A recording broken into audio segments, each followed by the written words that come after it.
Salut famille culée, n'hésitez pas à aimer et à vous abonner au canal pour tout savoir sur le Barça. Dans cette vidéo, nous avons 3 nouvelles très importantes concernant notre club bien-aimé. Commençons par la première. Le FC Barcelone est à l'aube d'une des décisions les plus transcendantales de ces dernières années, le départ imminent de Frenkie de Jong. Le milieu de terrain néerlandais, qui porte le maillot blaugrana depuis 2019, est sur le point de donner un nouveau tournant à sa carrière, cette fois en Premier League. Manchester United, qui a montré un grand intérêt pour ce service depuis longtemps, semble avoir fait le pas décisif pour concrétiser son transfert. L'opération, qui est dans sa phase finale, rapportera au club blaugrana une somme proche de 55 millions d'euros. Cette somme permettra de renforcer d'autres secteurs de l'équipe et de donner un nouvel élan au projet dirigé par Hansi Flick. Depuis son arrivée en provenance de l'Ajax, De Jong était considéré comme l'un des grands espoirs du futur du FC Barcelone. Son talent, sa capacité à manier le ballon et son intelligence tactique en ont fait une pièce clé du schéma de l'équipe. Cependant, malgré sa qualité indéniable, ses performances ont été marquées par l'irrégularité et il n'a jamais réussi à atteindre le niveau attendu. Il a eu des performances mémorables, mais il y a aussi eu de longues périodes où il n'a pas réussi à être le leader indiscutable du milieu de terrain. La décision de vendre De Jong n'a pas été prise à la légère. Pendant des années, le club a cru en sa progression. Mais la réalité est que son intégration dans l'équipe n'a jamais été totalement naturelle. Son style de jeu, plus orienté vers la conduite et la verticalité, entre parfois en conflit avec la philosophie du FC Barcelone, basée sur la circulation rapide du ballon et la domination du jeu positionnel. De plus, le club doit équilibrer ses comptes et optimiser son effectif, ce qui a conduit la direction à accepter l'offre de Manchester United. Le club anglais a été l'un des prétendants les plus insistants lors des derniers mercats de transfert. Depuis l'arrivée d'Erik ten Hag, le United a tenté à plusieurs reprises de recruter De Jong, connaissant parfaitement son potentiel depuis son passage à l'Ajax. Cependant, les négociations n'ont jamais abouti en raison du refus du joueur de quitter Barcelone. Aujourd'hui, avec Ruben Amorim à la tête de l'équipe, la situation a changé. Le nouvel entraîneur a demandé des renforts de qualité pour fortifier son projet et considère que De Jong peut être le leader de son milieu de terrain. Pour le FC Barcelone, cette vente représente une opportunité unique en vue de la prochaine saison. Hansi Flick a évalué l'effectif et a donné son accord pour le départ de Jong, comprenant que sa vente permettra au club de réaliser des mouvements stratégiques sur le marché des transferts. Le technicien allemand a une idée très claire du type de milieu de terrain dont il a besoin pour son schéma et considère que, avec les 55 millions d'euros que le club va encaisser, il pourra trouver des options plus adaptées à son style de jeu. Joan Laporta, avec la direction sportive, travaille déjà à la planification du prochain mercato, sachant que le départ de Jong est imminent. La somme obtenue par son transfert pourrait être destinée à l'arrivée d'un pivot défensif de premier niveau, l'une des principales carences de l'équipe ces derniers temps. De plus, il est envisagé d'investir dans un milieu de terrain avec un plus grand déploiement physique et une capacité de récupération, un profil que Flick considère comme fondamental pour équilibrer le milieu de terrain. Le futur du FC Barcelone passe par le renforcement d'une équipe qui compte déjà une base jeune et prometteuse.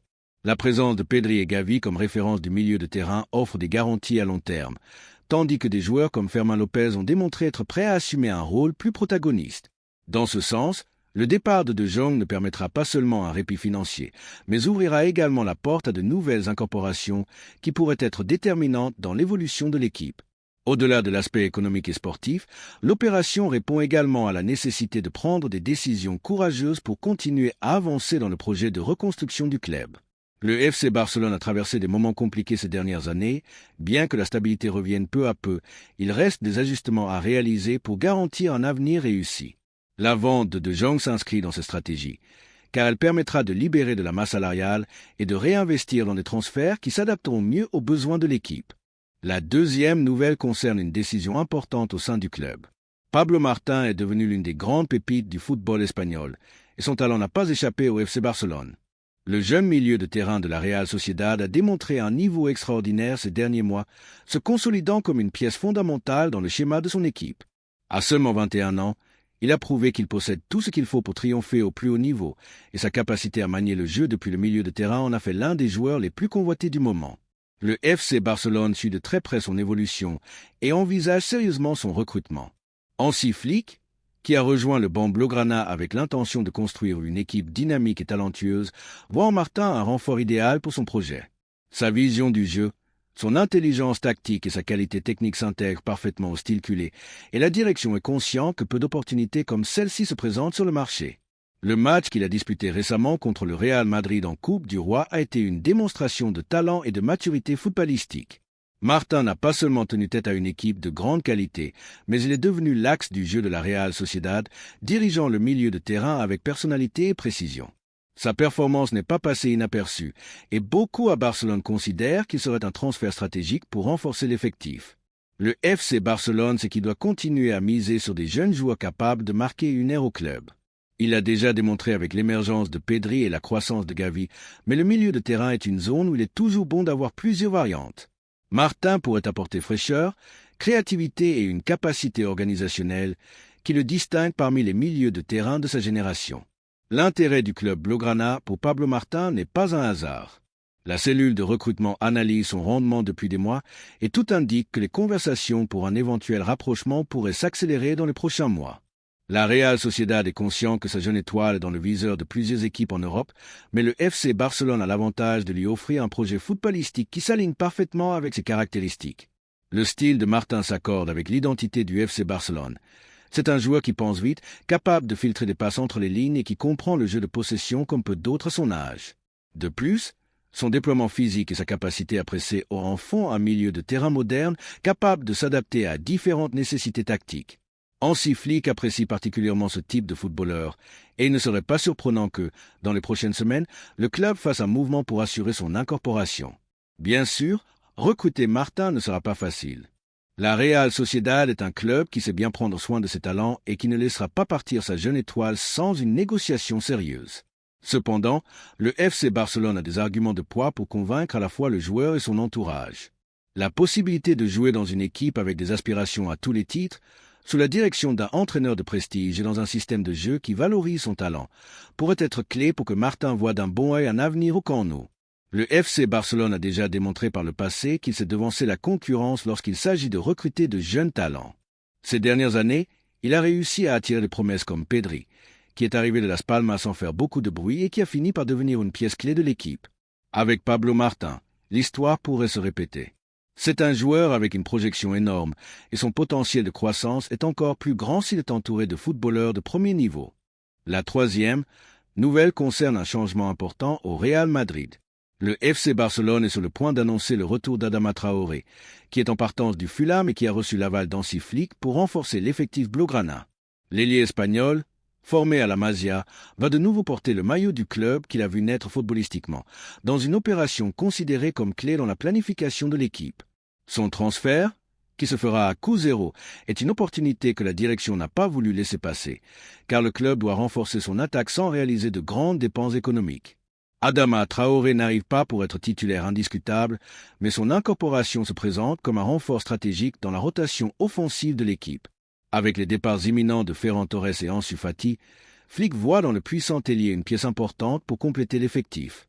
Sa capacité à déborder, son physique imposant et son expérience dans le football européen en font une option fiable pour apporter profondeur et variante en attaque.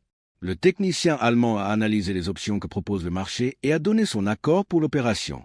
Adama est un joueur qui, bien qu'il n'ait pas brillé lors de son passage à Fulham, reste un ailier de grande explosivité et déséquilibre.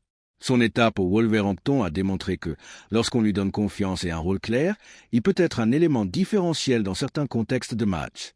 De plus, son passage précédent au FC Barcelone a laissé de bonnes impressions dans certains matchs, notamment grâce à sa capacité à gagner des duels individuels et à générer du danger sur les ailes. Depuis la direction sportive, on considère que son arrivée est une décision judicieuse, non seulement en raison de la nécessité de renforcer l'attaque, mais aussi des conditions dans lesquelles se réalise l'opération. Dans un moment où le FC Barcelone ne dispose pas d'une économie forte pour des transferts de haut calibre, la possibilité d'incorporer un joueur avec de l'expérience et l'ADN culé sans frais de transfert est un mouvement intelligent. Son contrat sera adapté à la nouvelle réalité économique du club, ce qui permettra de maintenir l'équilibre salarial sans compromettre de futurs transferts. Le départ imminent de Ferran Torres est un fait, car le club cherche à donner un tournant à sa planification offensive et à libérer de la masse salariale. De même, Ansu Fati ne semble pas entrer dans les plans de Flick et son départ semble inévitable, laissant un vide dans l'effectif qu'Adama peut combler avec des garanties. Bien que son rôle ne soit pas celui de titulaire, il aura des opportunités pour démontrer sa valeur et apporter dans une saison où le FC Barcelone aura besoin de profondeur de banc. Le retour d'Adama répond également à la nécessité de compter sur des profils différents en attaque. Alors que des joueurs comme Pedri ou Rafinha se distinguent par leur technique et leur association, Traoré apporte une variante plus physique et explosive. Sa capacité à affronter les rivaux et à générer du danger en situation de 1 contre 1 peut être clé dans des matchs bloqués ou face à des défenses fermées. De plus, son engagement envers le club est indéniable et son désir de revenir démontre qu'il est prêt à travailler et à lutter pour se faire une place dans la rotation. L'afition culée a des avis partagés sur son retour. Certains se souviennent de son dernier passage au club avec un certain scepticisme, car bien qu'il ait eu de bons moments, son incidence dans l'équipe n'a pas été déterminante. Cependant, d'autres considèrent que son arrivée, dans les conditions actuelles, est une décision judicieuse, surtout en tenant compte de la situation économique du club. Ce qui est indéniable, c'est qu'Adama Traoré est un footballeur avec un profil unique et que, si Flick parvient à lui trouver un rôle adéquat, il peut être une ressource précieuse dans l'effectif. Ce qui joue également en faveur du retour d'Adama est sa connaissance de l'environnement. Contrairement à d'autres transferts qui nécessitent une période d'adaptation, l'ailier sait déjà ce que signifie jouer au FC Barcelone et comprend parfaitement le style de jeu de l'équipe. Bien qu'il ne soit pas un footballeur avec la capacité associative d'autres joueurs de l'effectif, sa vitesse et sa puissance lui permettent d'être une ressource utile dans différents contextes de match. En termes économiques, l'arrivée d'Adama Traoré représente une opération à faible risque pour le FC Barcelone. Le club privilégie les transferts à coût zéro et les opportunités de marché, et le retour de l'ailier remplit ces deux conditions. Son salaire sera ajusté à la nouvelle réalité financière de l'équipe, ce qui permettra à la direction de maintenir une marge de manœuvre pour d'autres mouvements sur le marché des transferts. De plus, Hansi Flick considère que compter sur un joueur comme Adama dans l'effectif lui donnera plus de flexibilité pour planifier les matchs. Sa capacité à jouer sur les deux ailes, son explosivité en 1 contre 1 et sa résistance physique lui permettent d'être une option viable tant comme révulsif en seconde période que dans des matchs où une plus grande présence physique en attaque est nécessaire. Maintenant, la grande question que se posent les supporters est: Adama Traoré peut-il faire la différence dans cette nouvelle étape au FC Barcelone? Son précédent passage a laissé quelques doutes, mais il a également démontré que, lorsqu'il est en bonne forme, il peut être un joueur déterminant dans certains moments de la saison. Bien sûr, son succès dépendra en grande partie de la manière dont Flick décidera de l'utiliser. Si l'entraîneur allemand parvient à maximiser ses qualités et à minimiser ses faiblesses, Adama peut devenir une pièce importante de l'équipe. Il ne sera pas la star du projet, mais son apport peut être clé dans des moments spécifiques de la saison. Qu'en pensez-vous, aficionados culés? Croyez-vous qu'Adama Traoré peut être un renfort utile pour l'équipe ou pensez-vous que le club devrait chercher d'autres options sur le marché? Ce qui est clair, c'est que son retour est très proche de devenir officiel et que son incorporation répond à une nécessité sportive et économique du FC Barcelone. Laissez-nous votre avis dans les commentaires.